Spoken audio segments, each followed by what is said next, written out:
What's up, y'all? For those of you who don't know, my name is Taurus Lovely. I'm the director of percussion here at Florida Memorial University. I wanted to do this video to kind of share some concepts about what we're doing here at Florida Memorial when it comes to our material. I've heard some critiques a little bit about, the material, and I think some people kind of misunderstand. Well, they don't misunderstand, but they're not quite listening to everything that's happening. I think some people that are listening to us are just listening to the rhythms we're playing, or listening to the rudiment or the chop.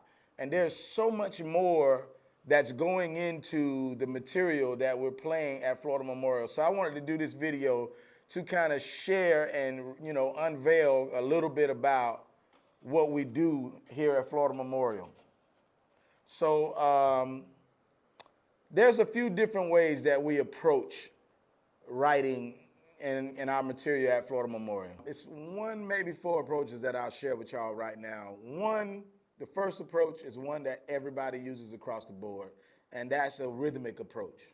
Rhythmic approach meaning you took a rhythm you like, you took a groove or something you liked, and then you played a solo or something over that groove. You decided to take whatever rudiments you used, you put them together, and they made up the solo you played over that groove.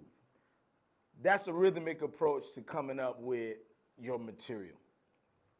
Everybody does it. That would be number one.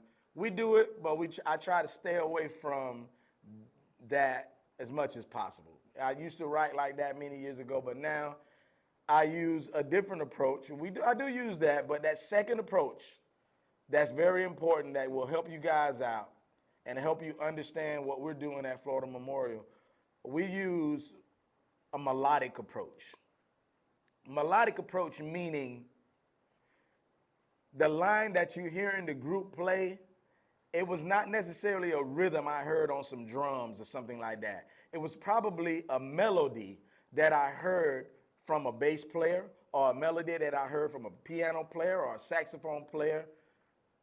Using a melodic approach, I take that melodic line that they played and I transfer that melodic line to the drums. Now, how I'm able to do that melodically on drums at Florida Memorial, we got tonal bass drums. We got quints that make up different melodies. But unlike everyone else, we have tonal tenor drums. Our tenor drums are tuned to different pitches, so we can create more color. So we can use a lot more melodies as we play solos and quints and things over these melodies. So I'll take a line that a bass player might have played, and I'll put that line on the tenor drums on a high-low kind of spectrum. So if the bass player might have played doom, doom, doom, doom, doom, doom, doom, I'll take that line, I'll put that line on my high tenor drum, my low tenor drum, and they'll play doom, go, go, go, doom, doom, go, do, go, go, do. So in the cadence we call Sweet Thunder, we use that exact rhythm, and as the tenor drums play that melodic line, the snare drum plays phrases over that melodic line. Now, there's another part to writing melodically when you're talking about writing a snare solo or writing a quint solo. Our snares and our solos, while they're playing that melodic line, it's not just it's just not a rudiment. And they playing the chops with rudiments and stuff like that. What I like to look at it, we write these parts and I try to make them sound as if you're listening to jazz, and then a sax player is playing a solo over the bass line that the bass player is playing. He's not just playing the same thing over and over again. That's why when you're hearing our snares and our quints, they don't play repetitive rhythms. We don't play a lot of repetitive rhythms because you wouldn't hear a sax player if he's in a trio or something, he's taking a solo. He's not playing a lot of repetitive stuff. He's taking a solo, he's playing a lot of nice phrases, but none of it is repetitive.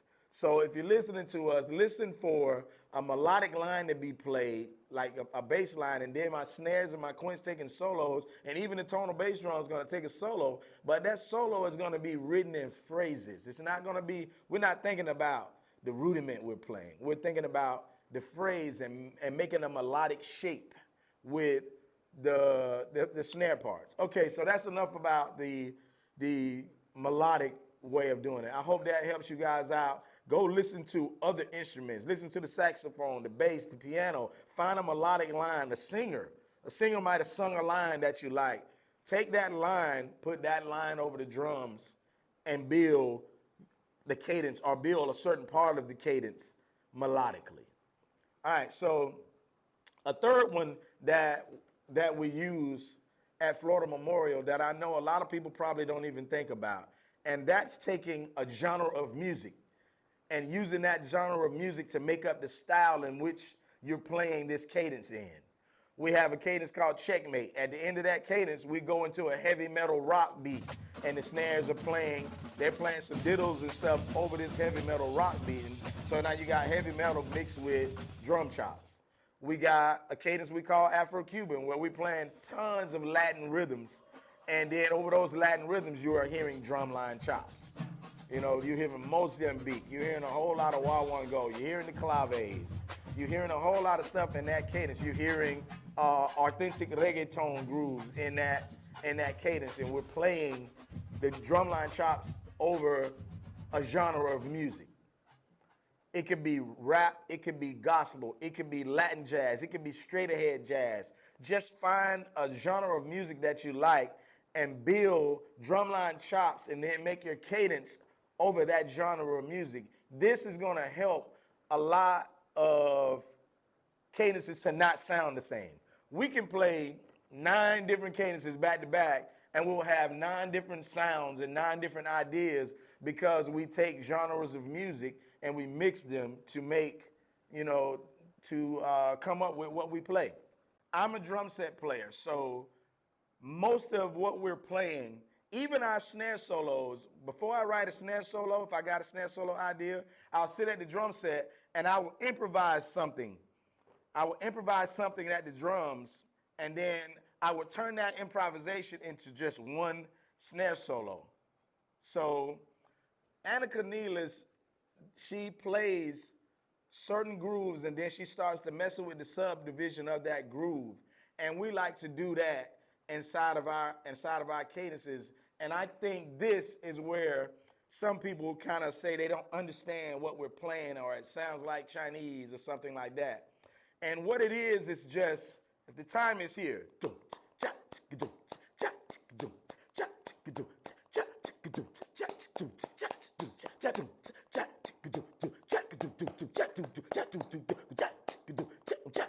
that's just manipulating the subdivision, and we do that a lot in some of our newer cadences. So if you hear us and you're listening, please listen for the groove we're playing, and then you're gonna hear in different spots where we start to mess with that subdivision to kind of make it sound as if we're changing the time signature, but we never really change the time signature. We're just messing with that subdivision in the groove we're playing. So to recap, there's a rhythmic way you can do this thing. There's a melodic way you can do this thing. You could take genres of music to help you create and start to write your cadences. That's 3 different ways you can approach writing these cadences so your stuff sounds different than everybody else. And then that 4th secret to what we're doing that a lot of people are hearing and they don't know what's going on, is we're locking in and toying with subdivisions inside those grooves. I appreciate you guys taking the time to look at this video.